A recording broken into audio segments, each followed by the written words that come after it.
कुछ रिश्ते ऐसे होते हैं जिन्हें दुनिया दोस्ती समझती है, लेकिन उनके पीछे छिपी कहानी इतनी गहरी होती है कि सालों बाद भी लोग सवाल करते रह जाते हैं। एक तरफ था बॉलीवुड का वो सितारा जो अपने अभिनय से किरदारों में जान डाल देता था, और दूसरी तरफ थी एक ऐसी अदाकारा जिनकी खूबसूरती और अदाकारी के सामने बड़े बड़े सितारे भी फीके पड़ जाते थे।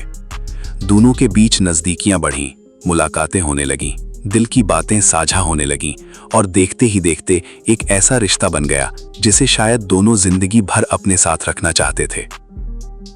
लेकिन इस कहानी में सबसे बड़ा सवाल ये था कि जिस महिला से वो बेइंतहा मोहब्बत करने लगे थे वो पहले से शादीशुदा थी और एक बच्चे की माँ भी थी। कहा जाता है कि प्यार में इंसान दुनिया से लड़ सकता है, लेकिन क्या वो अपने ही परिवार के सामने खड़ा हो सकता है? इस रिश्ते की खबर जब घर वालों तक पहुंची तो हालात बदलने लगे। एक तरफ प्यार था, दूसरी तरफ शादी, परिवार, समाज और एक ऐसा डर जिसने इस पूरी कहानी को हमेशा के लिए बदल दिया। फिर एक दिन फिल्म के सेट पर कुछ ऐसा हुआ जिसने दोनों के रिश्ते का अंत कर दिया। एक जोरदार थप्पड़, टूटी हुई चूड़ियां, चेहरे से बहता खून और एक ऐसा दर्द जिसे भुलाने में शायद पूरी जिंदगी लग गई।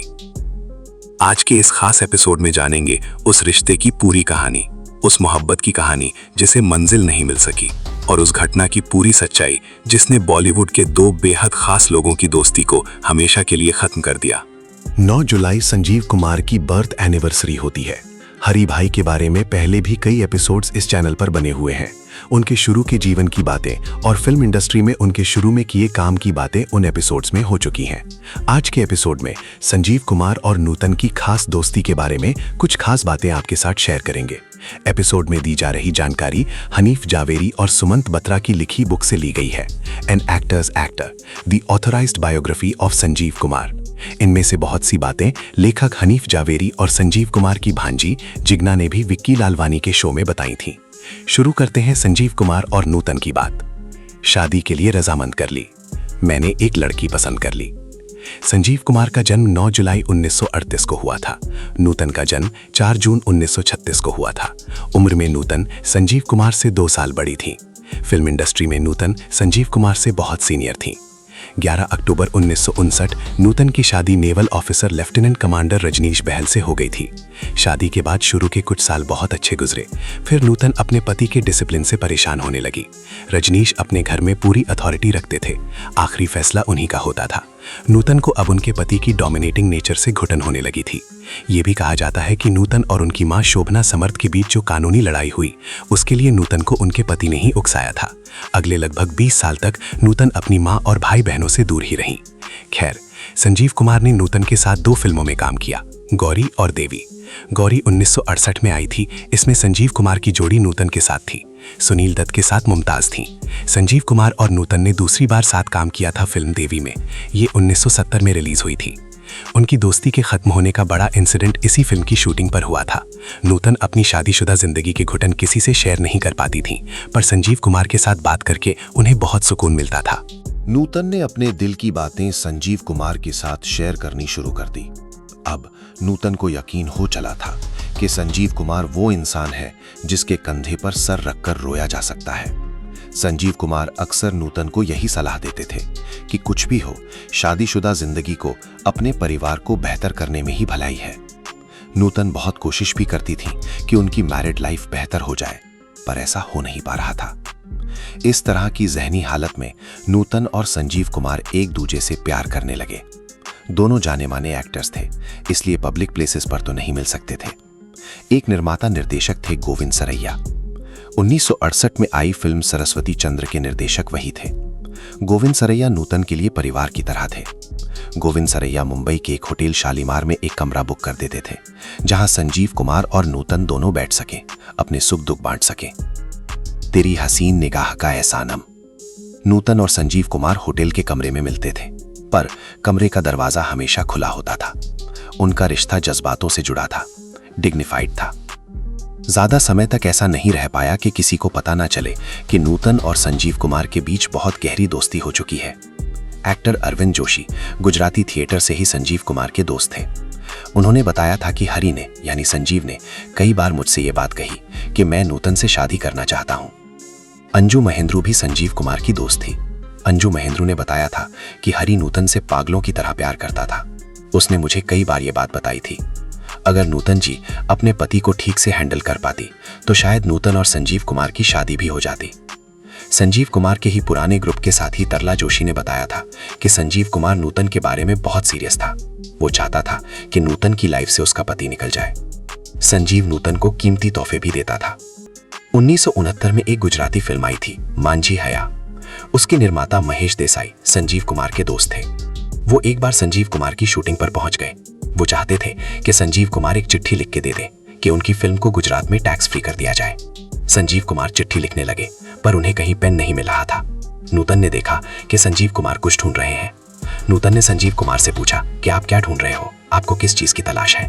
संजीव कुमार ने जवाब दिया, मुझे जिस चीज की तलाश है वो फिलहाल तुम दे नहीं सकती, पर एक पेन ला दो। नूतन ने अपना पर्स खोला, उसमें से एक पेन निकाला। पेन देते हुए सॉफ्टली संजीव कुमार से कहा, आप बताइए जिस चीज की तलाश है आपको वो मैं आपको दे सकती हूँ या नहीं। संजीव कुमार एक पल के लिए रुके, फिर चिट्ठी लिखने लगे। फिल्म इंडस्ट्री में अब संजीव कुमार और नूतन की करीबी की बात फैलने लगी थी। पर संजीव कुमार की मां शांता बहन इस बारे में कुछ नहीं जानती थी।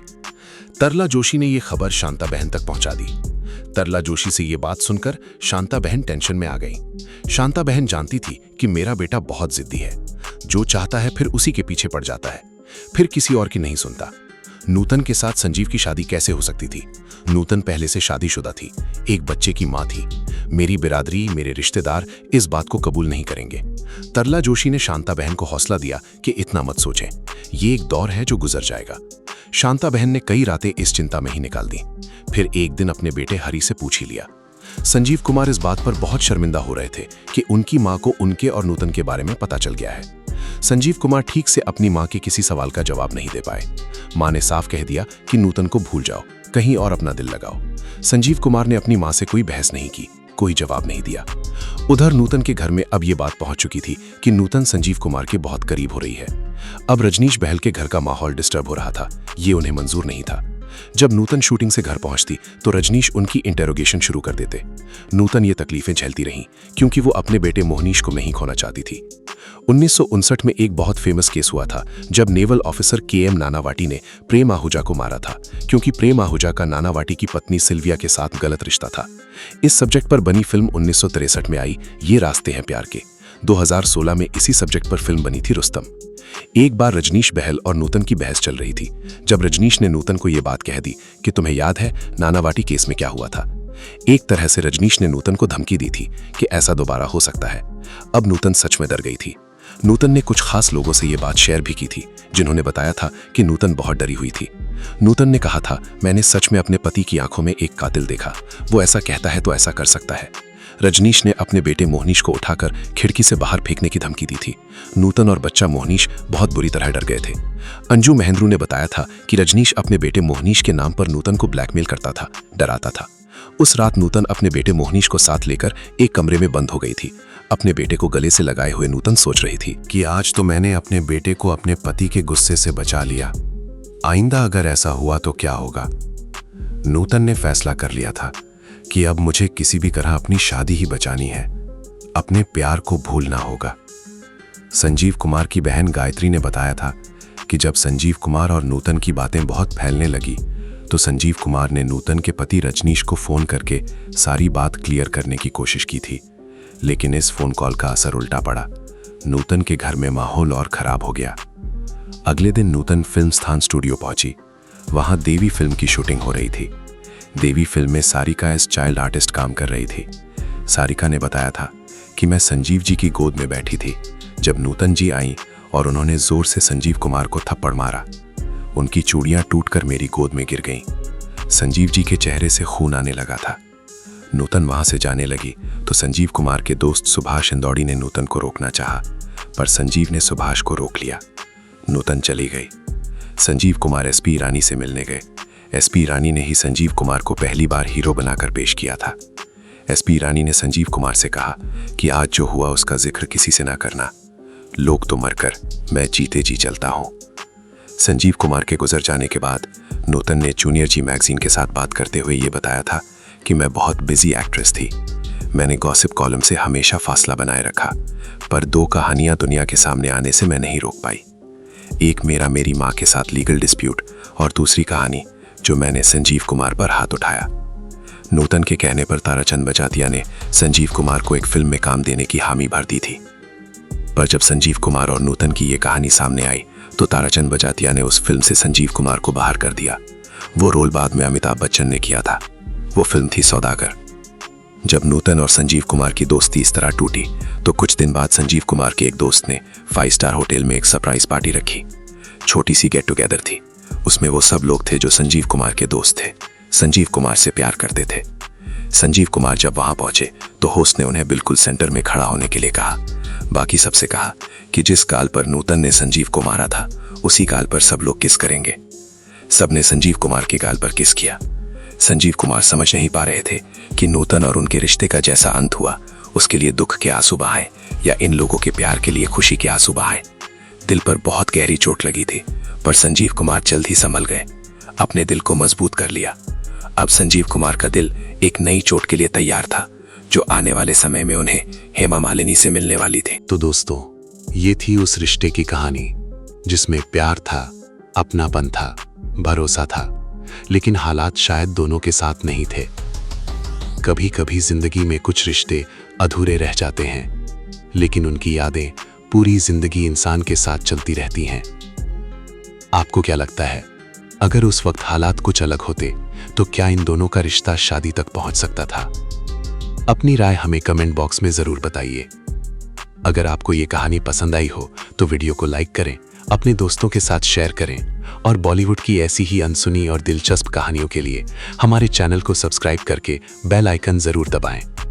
मिलते हैं अगले एपिसोड में एक और ऐसी कहानी के साथ जिसका सच शायद आपने पहले कभी नहीं सुना होगा।